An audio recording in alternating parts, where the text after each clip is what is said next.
So our Protoss player now switching from an aggressive play back to defensive.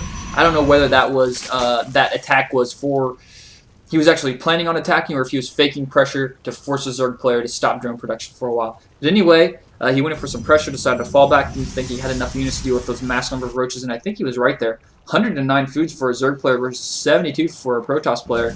I think most of that is due to drone production. Actually, no, it's not. He's caught back up in production. So EonShiKeno is still the same. He's throwing down some photon cannons, but that's not going to save his ass here at the top of his base where Zerglings and roaches are going to start hacking away those destructible rocks. And our Protoss player is really going to have to start pumping out some units if he wants to stop this really big push, roach Zergling push. More roaches being reinforcements, sending in, overlords being rallied over, creep timber being pushed up. Protoss player should be aware of this. He sees that with the pylon and he's transferring his units over here just to the middle between both of his bases. Our Zerg player is going to push up to his proxy pylon. Is he going to commit to the front or is he going to fall back to the second base? It looks like he's going to commit up here. There's one photon cannon. That's going to be a little bit of annoyance for those Zerglings. Roach is pushing in.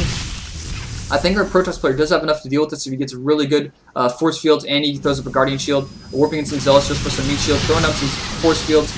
No Guardian Shield yet, fortunately. There's some another good force fields. So he's cut off part of the army here.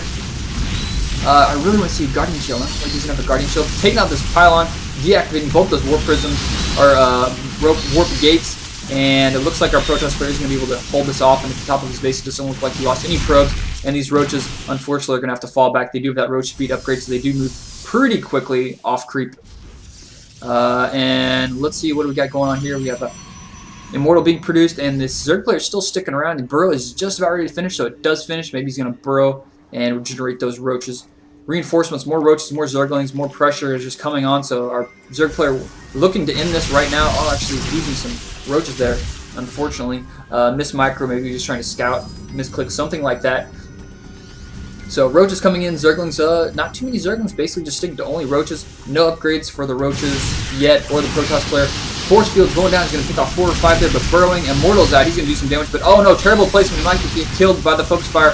But wow, this is really, really good force fields, but this Protoss player, he doesn't even have to move, he just throws down force field, and our Zerg player just maybe really needs to just burrow. He maybe should have just, he went in a really bad position right there, and as soon as those force fields went down and his army was cut off, he should have just burrowed, waited for those force fields to fall, and then ran away, or popped up and get a better positioning. That observer did come out after that fight, so it still would have been pretty safe there. So food count 106 food, 109 versus 96, so Protoss player slowly closing the gap, still hasn't started any upgrades, building another Immortal.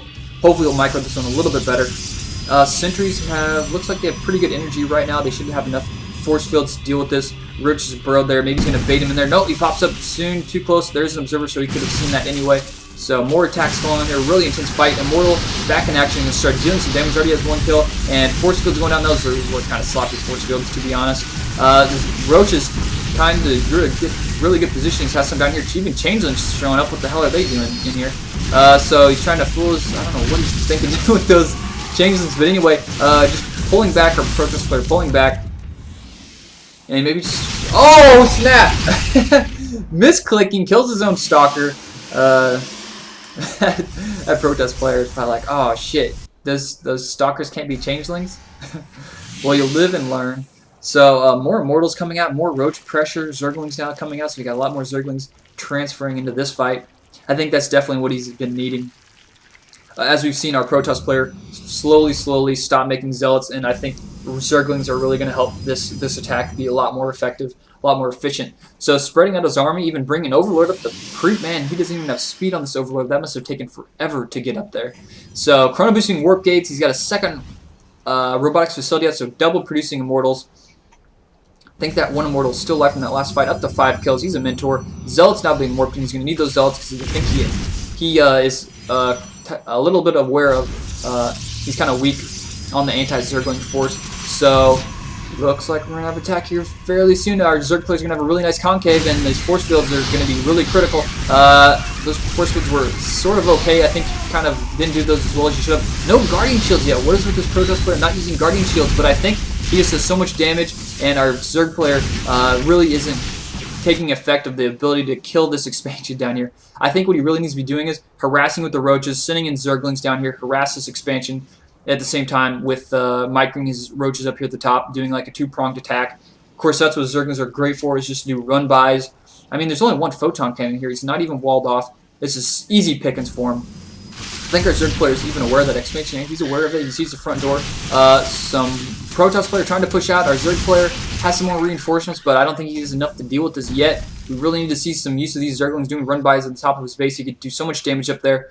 Observer out now for our Protoss player. Actually still out from earlier, but getting him some very nice vision. He sees this. I really like this concave this Zerg player is doing. Wow, this is so nice. Look at this. He's just spread out perfectly over everything. He just has his own concave, making it himself. So Protoss player is gonna push out. Maybe he's just trying to bait this Zerg player into an attack. Going down force field.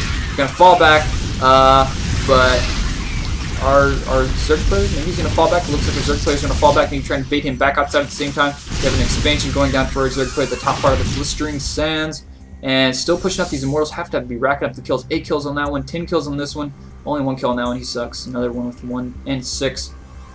Actually, that was a Sentry. The other one had 6. Yeah. So pushing out, so we just have this back and forth fight going on. And food count 122, food versus 140. So Zerg player still keeping a little bit of a lead. More roaches, more Zerglings. He's making Zerglings and roaches like crazy. And our Protoss player just sticking with mostly Warp Gates and Immortals. Really hasn't seen any more teching. There's the Guardian Shield. Holy hell. Finally, Guardian Shield. I love it. And he's just separating the army like perfect with those force fields at the top. Taking out all these roaches at the bottom. Turning around, he's going to start attacking towards the top. And he should be able to take out most of these roaches with these Immortals. He's like, what is that, 5 Immortals? Yeah, 5 Immortals. Wow. So much damage. Those Immortals are ridiculous against roaches. And our Zerg player now on the run. There we got it. Promise does. I think that's GG. But anyways, wow, that was an intense ZVP. Our Zerg player, I think if he would have, like so many times, he was up here outside his opponent's base, just sitting, just like shitting all over his base, just hanging out, going, what's up? And he saw his opponent's army right here. At the same time, he could have just taken like 10 Zerglings, ran past his photon cannon, came down here, killed some probes, distracted his opponent, or maybe even just pulled him off of mining, anything. This base was just so wide open for the attack, and that's the benefit of being the aggressor on Blistering Sands. You can switch back and forth between attacking side to side, and that really causes your opponent to be on edge. But our Protoss player just played that really well, and our Zerg player, even though he macroed pretty well, fought off that really intense pressure at the beginning. Didn't pull out a win, but anyway, that was a pretty good game. Hope you guys enjoyed it. That's my last game I want to cast for the day, and go to my YouTube channel, subscribe, youtube.com/EonShiKeno. Peace out.